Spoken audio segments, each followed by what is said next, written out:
High, welcome back to my new mini blog. তো আজকে তোমাদের সাথে আমার দশমীর ভিডিওটা শেয়ার করব। আমি খুব তাড়াতাড়ি রেডি হয়ে গেছিলাম। আমার শরীরটা তো বললামই, নবমীর দিন আমি ভীষণ শরীর খারাপ। এখানে আমি যে কোনো রকমের সেজেছি, চোখ মুখ দেখে বুঝতে পারছো আমার শরীরটা কতটা খারাপ। প্রেশার তখনও লো, ওআরএস খেয়ে আমি চলছি, কিন্তু তাও আমি সেজেছি। আমার জামা কাপড় যেটা আমি পরবো ভেবেছিলাম সবটাই আমার শ্বশুরবাড়িতে রাখা ছিল, বিকজ আমি বরণটা ওখানেই করি। কিন্তু ওই যে বলে না, যেটা তুমি ঠিক করবে সেটা কখনোই হয় না, যেটা তোমার জন্য ঠিক করা থাকে সেটাই হয়।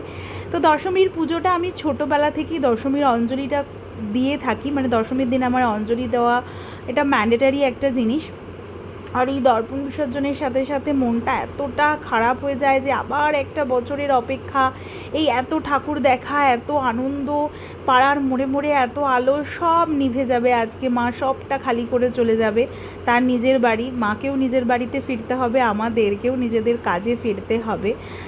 তো এখানে যা যা শ্রী আচার থাকে সেইগুলো সবাই করছিল, এবং এইগুলোতে এখন আমি পার্টিসিপেট করতে পারি। ছোটোবেলায় মাকে দেখতাম, মার ভিডিও তুলতাম। এখন এই আমি যেগুলো করতে পারি না, এটা আমার ভীষণ ভালো লাগে। এই বরণ জিনিসটা, মাকে বরণ করা, এই জিনিসটাই আমার ভীষণ, প্রথম যে বিয়ের প্রথমবার আমি বরণ করেছিলাম ভীষণ এক্সাইটেড ছিলাম, আমি বরণ করতেও ভীষণ এক্সাইটেড থাকি। তবে এটা কিন্তু আমার মায়ের সাথে ফার্স্ট টাইম আমার বিজয়া আর কি, মানে দশমীতে মাকে বরণ করা। সাধারণত আমি দশমীর দিন শ্বশুরবাড়িতেই থাকি।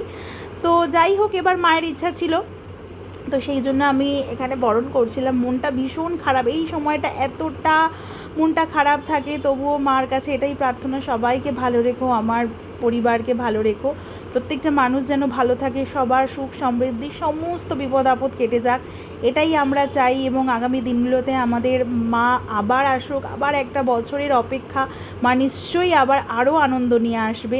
দেখা হবে নেক্সট ভিডিওতে, ততক্ষণের জন্য সবাইকে শুভ বিজয়া।